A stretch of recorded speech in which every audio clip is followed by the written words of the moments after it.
Remove fixing screws on both sides of the discharge outlet.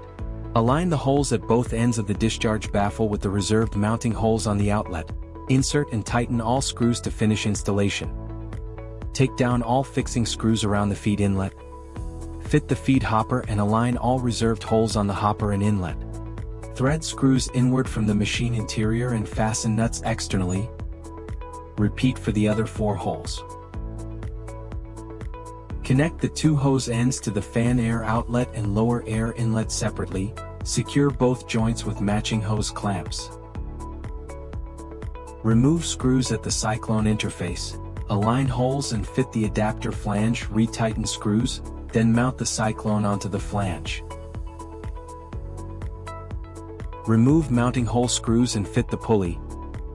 Install the diesel engine muffler and air filter. Measure the hole spacing of the diesel base. Mount 2 matched brackets at the chaff cutter frame bottom with identical spacing and fit wheels on brackets. Remove the transmission housing of the chaff cutter. The diesel engine shall be installed on the same side as the chaff cutter transmission housing.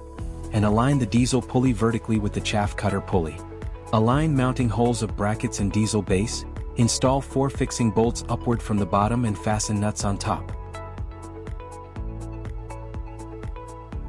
Snap the lower ends of 2 drive belts into the diesel pulley grooves at the same time. Hook the upper end of the diesel outer belt onto the cutter inner pulley first. Then fit the inner belt's upper end to the cutter outer pulley. Rotate belts by hand to check vertical alignment and proper tension.